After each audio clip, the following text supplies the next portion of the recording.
요즘에 은행 앱에 들어가면 오늘의 운세를 누르는 버튼이 있다는 사실을 아십니까? 누르면 심지어 돈까지 줍니다. 대형 은행이 이처럼 오늘의 운세를 제공한다는 것은 그만큼 사람들이 그것을 찾는다는 뜻이고 사람들의 마음이 꿀꿀하다는 것을 반영하는 것입니다. 그 심리를 우리가 이해하지 못하는 것이 아니에요. 해는 져서 어두운데 찾아오는 사람은 없고 마켓은 다운이 됐고 내 인생에 의지할 만한 소망이 어디에 있는지를 생각하면 사람은 무언가를 붙들려는 마음이 있을 수밖에 없습니다. 여러분, 그 순간이 믿음이 필요한 때요. 그 순간이 기도할 때요. 그 믿음이 하나님을 만날 만한 때예요. 우리가 깊이 오해하는 것이 있습니다. 은혜를 받아본 사람일수록 그 오해가 많습니다. 성령의 감동을 맡아본 사람일수록 그 오해를 많이 합니다. 그 오해는 뭐냐면 내가 마음이 편하고 내가 마음이 즐겁고 내가 영적으로 흥분이 될 때 그때 하나님이 함께 하신다라는 생각을 하는 것입니다. 은혜를 받아본 사람일수록 이런 오해에 빠지기가 쉬워요. 그때도 하나님이 함께 하시지만 우리가 알 것은 사망의 음침한 골짜기를 지날 때 하나님이 함께 하신다는 사실이에요. 이게 진짜 믿음이 필요한 순간이에요. 마음이 괴로울 때 그때 하나님이 함께 하신다는 사실을 믿는 것. 내가 마음이 꿀꿀할 때 그때 하나님이 가까이 하신다는 사실을 믿는 것. 이게 어려워요. 마음이 편할 때 감동이 될 때 믿는 건 누구든지 할 수 있어. 그건 믿음이 필요 없어.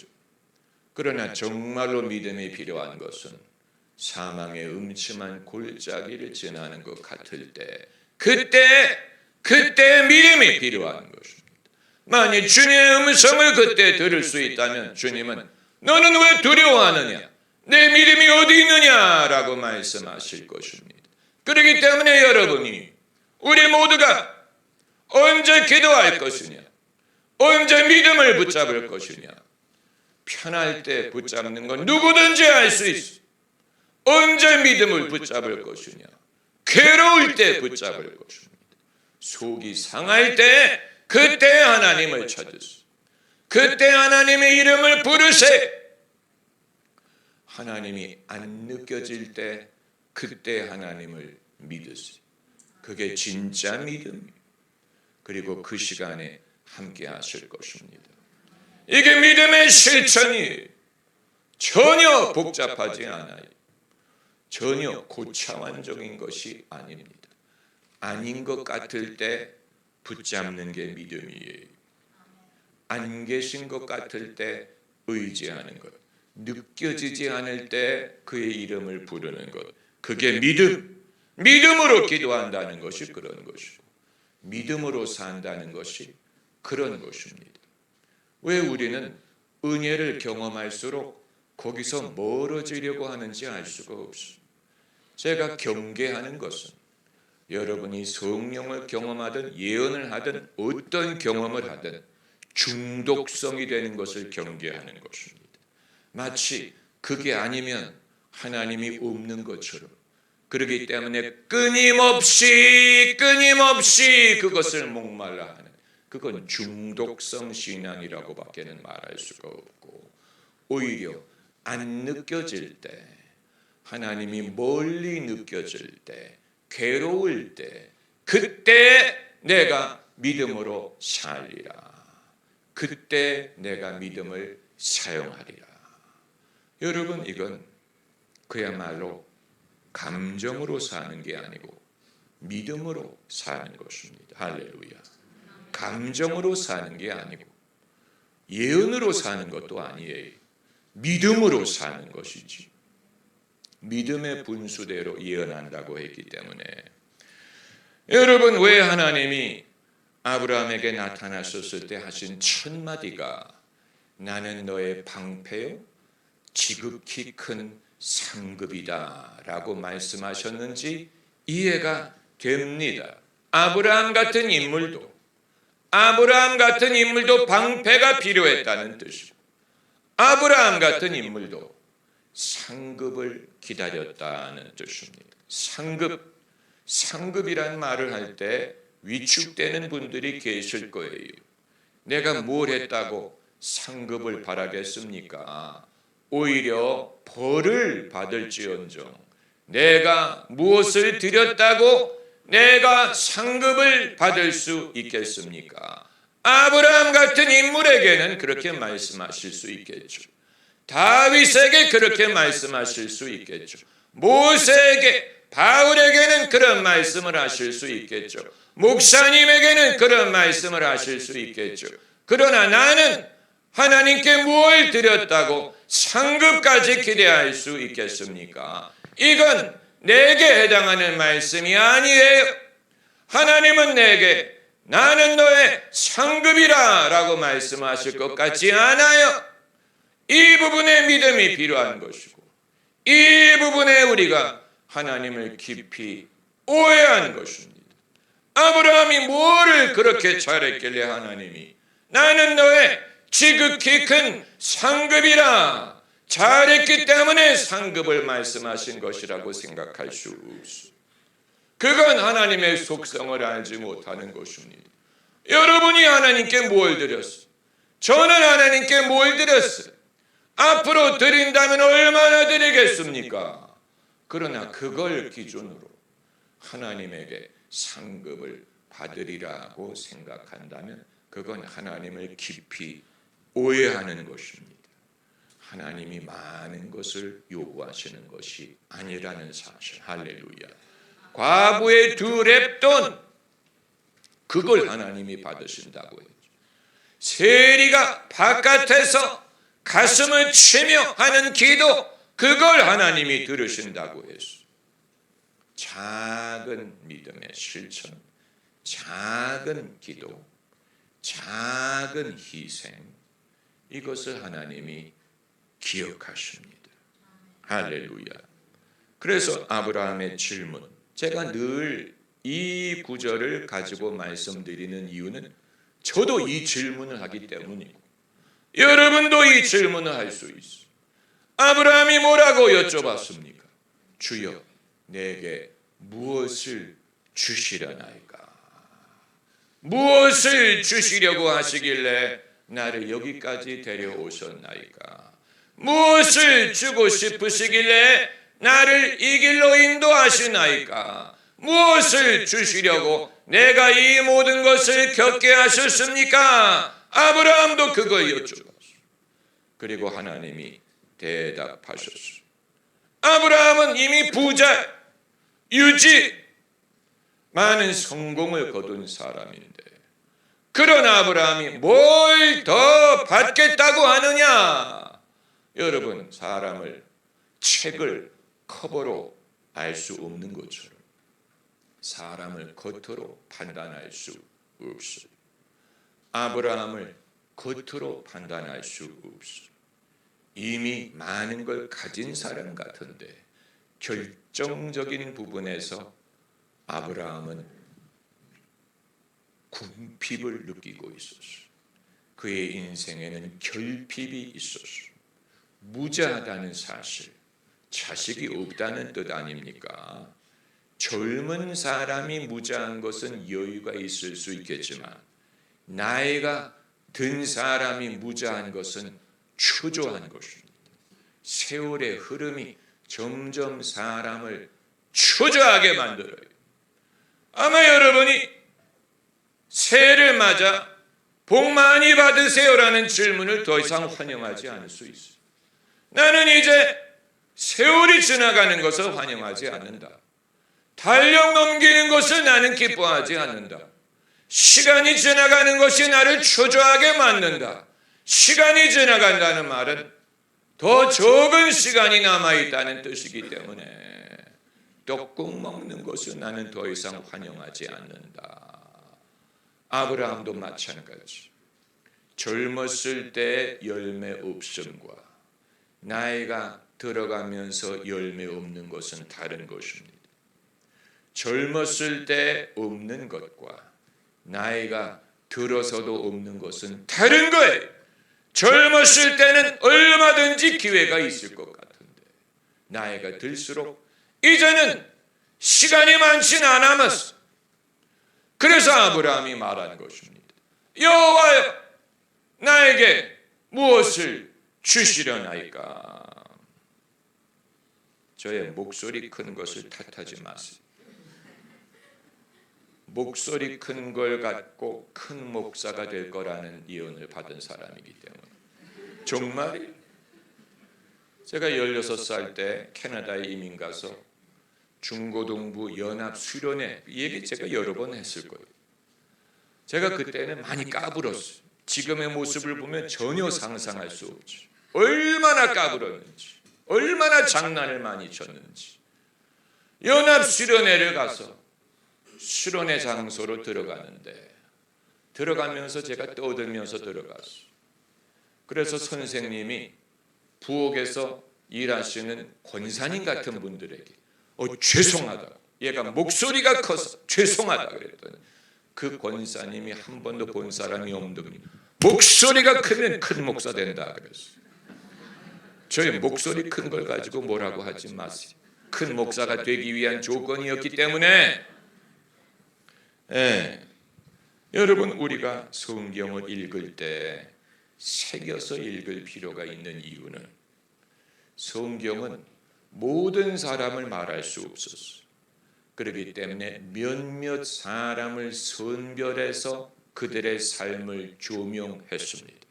아브라함이 그 사람이고 모세가 그 사람이고 다윗이 그렇고 사무엘이 그렇고 바울이 그렇고 이 세상 많은 사람을 다 말할 수 없기 때문에 몇몇 사람을 선별해서 그들의 삶 속에 일어난 일을 기록을 했습니다.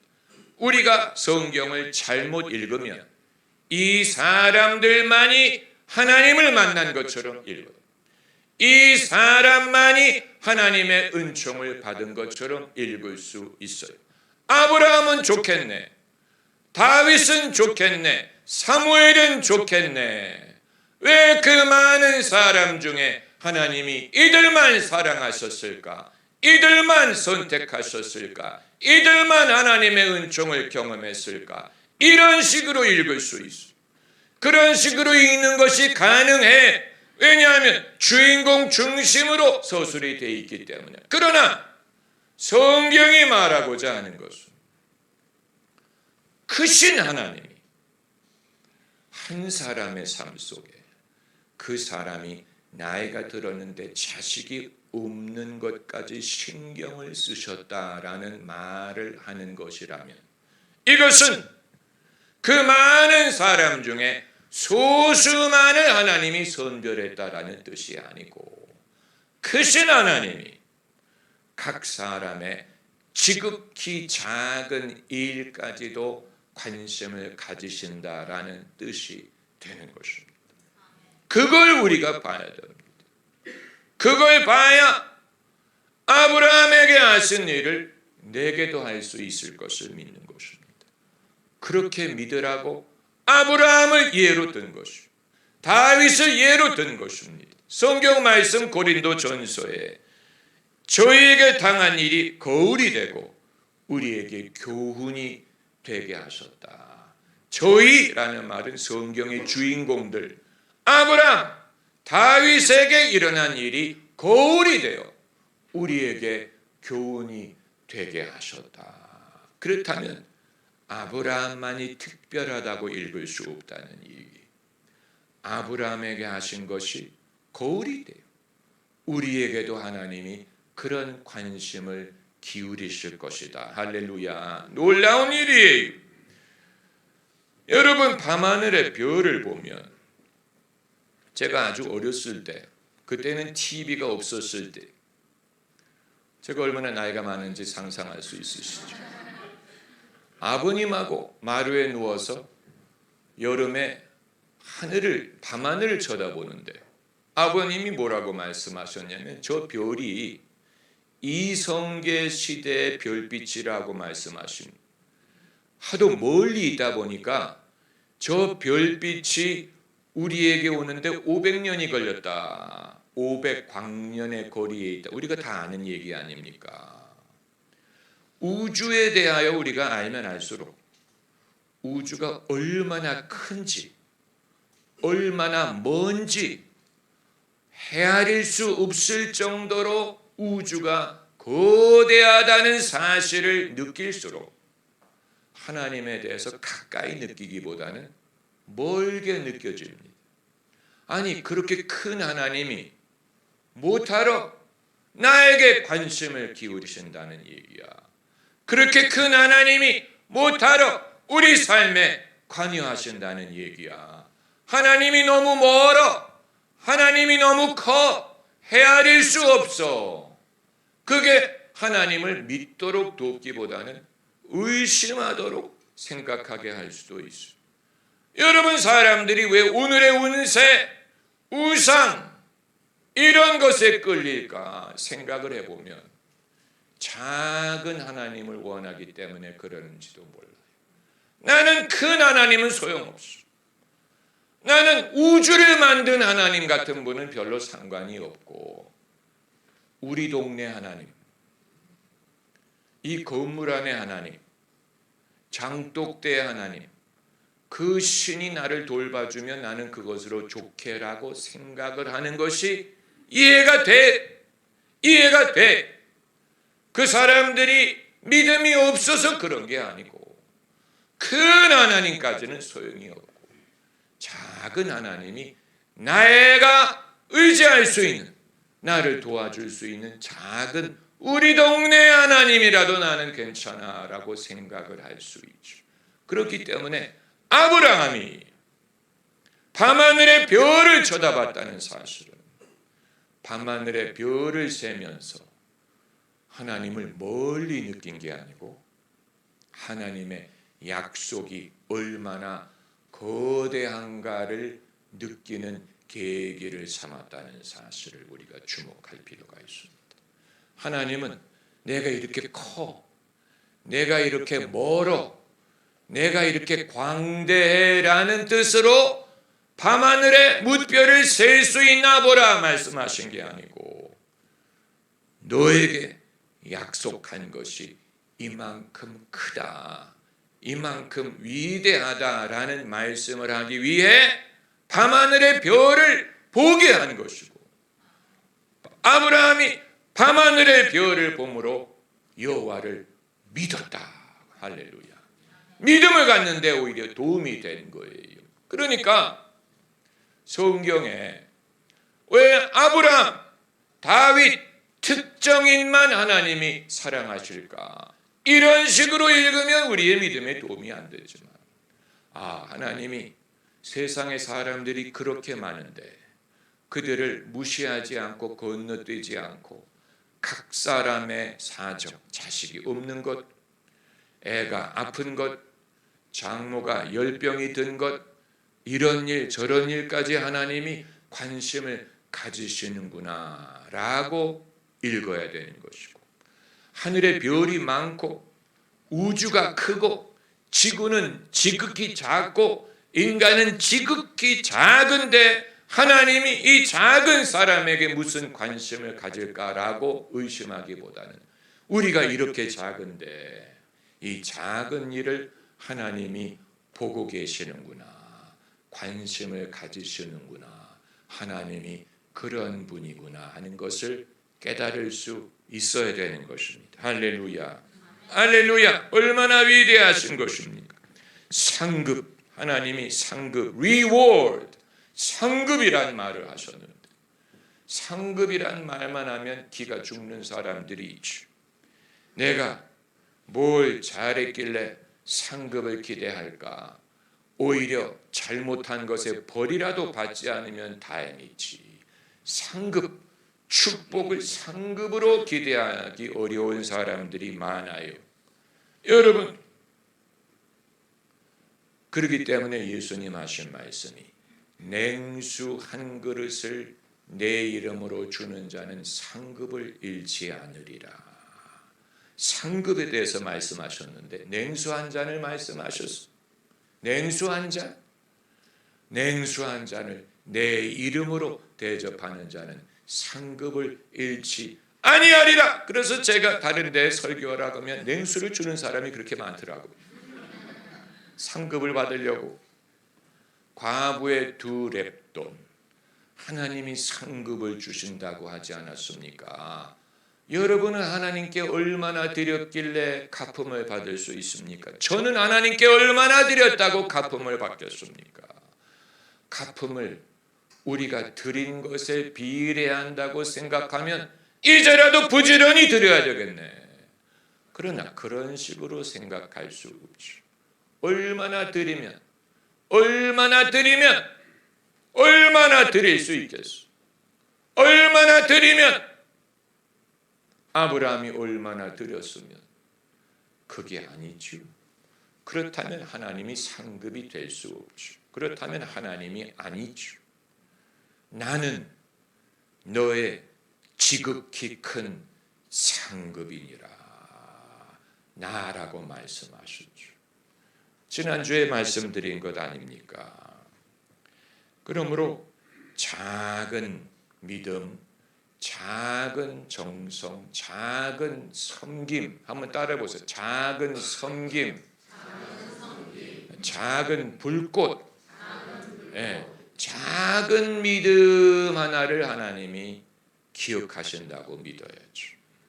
나의 소망 주께 있어. 나의 능력 주께 있어.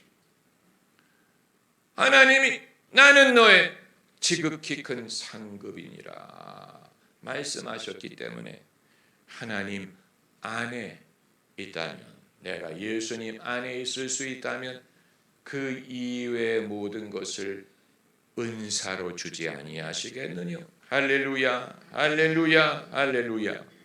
아브라함이 내가 상급이라고 하셨을 때 아브라함이 많은 부끄러움을 느꼈을 것 같아요. 얼굴이 붉어졌을 거예요. 나는 너의 상급이니라. 아마 아브라함의 머릿속에는 그의 부족함, 그의 실수, 실책, 이 모든 것이 퍼레이드처럼 지나갔을 거예요. 하나님이 나는 너의 상급이다라고 말씀하실 때 할렐루야. 그럼에도 불구하고 하나님과의 만남, 아까 설교 초기에 제가 말씀드렸죠. 해는 져서 어두운데 찾아오는 사람은 없고 마켓은 다 다운된 것 같고 내가 바랄 것이 없고 내가 무엇을 바랄까? 소망이 어디 있는가? 여러분, 그때가 하나님을 청종할 때예요. 지금은 은혜 받을 만한 때요. 보라, 지금은 구원의 날이로다. 하나님의 때가 이전보다 가까운 것을 믿으시오. 안 그럴 것 같을 때, 아닐 것 같을 때, 아닌 것 같을 때, 그때가 하나님을 의지할 때예요. 그때 우리가 하나님을 붙들면 결코 부끄럽지 않을 것입니다. 할렐루야. 바라고 기대할 것입니다.